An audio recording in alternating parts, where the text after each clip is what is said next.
$395 annual fee for 100K points.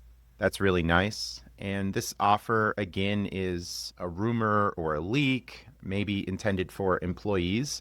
The public version might be lower, but even if it's 80K, 70K, 60K for a sign-up bonus and the benefits largely remain, I still think that's pretty good. At least having the card for 1 year and then canceling, downgrading, or making a decision in year 2 if the annual fee doesn't make sense to keep paying for. As I've talked to some people newer in the game, they get really scared about the annual fee, and I usually say that in the first year, it's usually an easy decision. Once that annual fee posts for the second year, then you have a decision. With most issuers, you get 30 days to make a decision. If you decide not to keep the card or product change or downgrade, you're not responsible for paying that $395 in year 2. I think that's a good reminder, Justin, that of course the credit card companies would prefer that we keep these cards open. They like to see some history that we're not just opening and closing cards, but you and I have both opened and closed cards frequently. Lots of that. Banks are still approving us and they're happy to have our business. I think generally speaking, like you said, folks are worried about things that probably don't need to be worried about. If you have interest in flying on Alaska, you can even go on, sign up free right now for the Alaska app, start looking around and see where could I fly on Alaska. And you've used award search tools to make this process even easier and find the more valuable redemptions, right?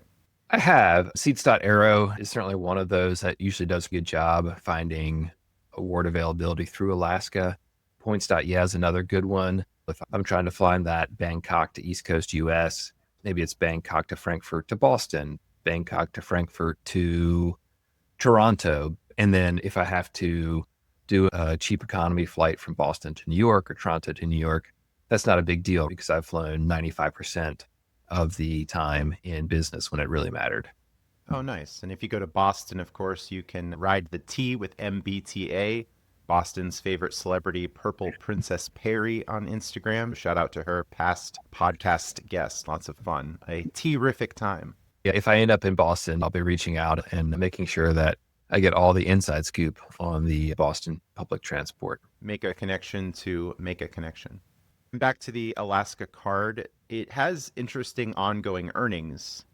3x points on Alaska and Hawaiian Airlines spend, is my understanding.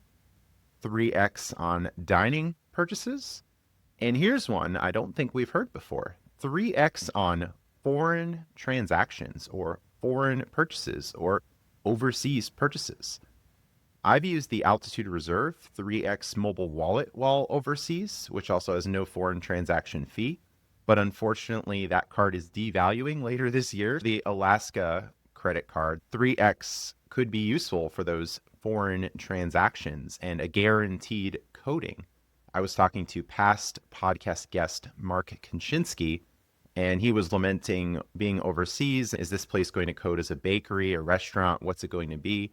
So for this card, just to have 3x on foreign purchases is nice. Quality of life upgrade, and you'll get your points there. 1x everywhere else. And a 10% rewards bonus if you have a Bank of America account, perhaps a checking account, a Merrill Edge investment account. Not sure how that's going to be. America loves math. The 3x sounds like 3.3%. And the 1 will be 1.1%. And you can also get Alaska status with spend. 1 status point per $2 in spend. America still loves math, so 0.5% return in status per dollar.